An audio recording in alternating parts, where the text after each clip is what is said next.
Assalamualaikum warahmatullahi wabarakatuh. Berjumpa lagi dengan podcast Bu Dosen, Buku Ajar Dosen, karya dosen Umsida. Kali ini bersama Bapak Dr. Kumara Aji Kusuma, SPhilI, CIFP. Kita sapa bersama-sama.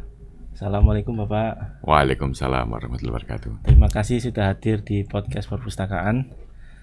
Kali ini kita akan membedah buku Bapak tentang pengantar ilmu ekonomi Islam. Ya. Alhamdulillah. Jadi pertanyaannya, buku ini berisi tentang apa? Ya, buku ini adalah buku pengantar ya. Sebagai pengantar tentunya dia buku yang memang dikhususkan untuk mereka yang mau belajar tentang ekonomi Islam ya. Nah, berisi tentang apa itu ekonomi Islam, konsepnya seperti apa bedanya ekonomi Islam dengan ekonomi konvensional, kemudian apa itu halal dan haram dalam aktivitas di ekonomi Islam, kemudian tentang perbankan, syariah, tentang lembaga keuangan, tentang sistem keuangan, tentang hal-hal yang terkait dengan seputar ekonomi Islam. Saya rasa ini akan bagus sebagai pengantar ya bagi mereka yang ingin tertarik ya untuk belajar ekonomi Islam. Untuk target pembaca dari buku ini? Ya, karena ini pengantar ya tentunya siapapun boleh ya. Bagi mereka yang tertarik untuk belajar ekonomi Islam, tentunya mereka yang tidak memiliki basic pun dipersilakan ya.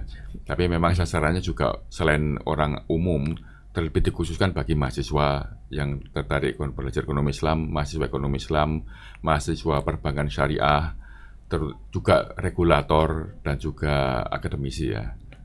Ya.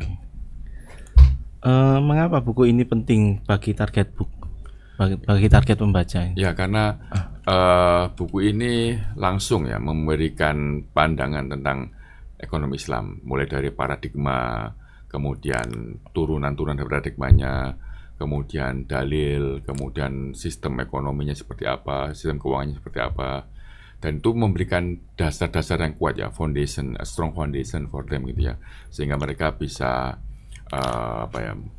langsung masuk ke dunia ekonomi Islam, dan setelah itu mereka bisa mengembangkan lebih jauh tentunya ya. Tentang buku ini mungkin ada buku-buku lain yang hampir sama dengan buku ini pembahasannya, atau sebelumnya Bapak juga pernah membaca buku apa yang terinspirasi sehingga terciptanya buku ini? Ya, sebenarnya banyak ya tentang ekonomi Islam, terutama dalam bahasa Inggris. Ada banyak buku ya, Introduction to Islam Economics ya, kemudian ada ketika saya kuliah S2 itu ada banyak buku ya sebenarnya. Nah, itu kemudian menginspirasi saya untuk kemudian menulis buku ini ya. Nah, tentunya seiring dengan perjalanan waktu saat ini juga ada semakin banyak ya, semakin seiring dengan perkembangan banyaknya prodi ekonomi Islam. Tentunya ini menjadi sebuah pengantar yang bagus bagi mereka itu ya. Dan itu menjadi alternatif juga ya bagi mereka itu. Kalau kelebihan buku ini dengan buku-buku lain yang sejenis? Dari yang saya baca ya tentunya pertama dia mungkin target marketnya adalah orang-orang berbahasa Indonesia ya, mereka yang tinggal di Indonesia, dan karena itu ini sangat dekat dengan mereka. Kemudian contoh-contohnya juga berasal dari Indonesia ya, tentang perbankan syariah di Indonesia, tentang sistem keuangan di Indonesia, dan ini menjadi salah satu hal yang kemudian menjadikan ini tepat untuk target sasaran bagi para pembaca tadi ya. Mungkin ada hal-hal menarik dari buku ini yang mungkin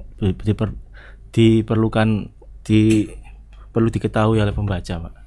Hal menariknya saya rasa sebagai sebuah pengantar itu tadi ya, kemudahan ya, simple. Saya menggunakan bahasa yang sesimpel mungkin sehingga mudah dipahami, dan juga hal yang lainnya adalah saya berusaha sekomprehensif mungkin untuk membahas ini gitu ya. Jadi simple, komprehensif, dan sebagai pengantar cukup dalam. Saya rasa itu yang membedakan dengan yang lainnya. Kalau rencana Bapak tentang buku ini, apakah ada fenomena-fenomena yang terkait dengan buku ini yang bisa dijadikan perkembangan buku ini bisa bisa dibahas lagi gitu, fenomena-fenomena terbaru. Buku ini ditulis tahun 2018 ya, sebenarnya 2017 ya, salah satu dari tahun 2018. Terbitnya 2018. Tentunya dalam rentang waktu dari 2018 ke 2026 ini, 8 tahun itu ada banyak perkembangan. Nah, saya rasa digital teknologi memberikan dampak yang luas bagi ekonomi Islam. Seperti misalnya financial technology, fintech, kemudian ya, yang kemudian fintech, kemudian ada digital marketing, kemudian ada blockchain dan sebagainya. Saya rasa itu akan menjadi pengembangan yang bagus ya untuk buku ini. Dan insya Allah buku ini akan dikembangkan ke arah sana setelah itu.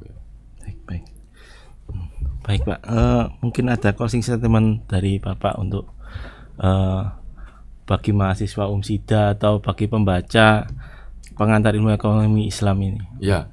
Sebagai sebuah pengantar, buku ini sangat cocok ya bagi mereka yang ingin mendalami ekonomi Islam. Ini sebagai pengantar awal, itu sangat mudah dipahami dengan bahasa yang sederhana, dengan contoh-contoh yang konkret, sehingga ini sangat tepat sekali bagi mereka yang ingin mempelajari ilmu Islam. Karena sesuai dengan Quran dan hadis tentunya ya. Saya memberikan tidak hanya dalil, tapi juga referensi-referensi yang tersedia. Demikian podcast kita tentang buku ajar karya dosen dengan judul Pengantar Ilmu Ekonomi Islam. Semoga pemaparan dari Bapak Kumara Aji ini bermanfaat. Bagi yang ingin membaca bukunya bisa download di press.umsida.ac.id. Juga ada banyak buku lainnya yang bisa di-download gratis. Demikian, terima kasih atas perhatiannya. Kita undur diri. Assalamualaikum warahmatullahi wabarakatuh. Waalaikumsalam warahmatullahi wabarakatuh.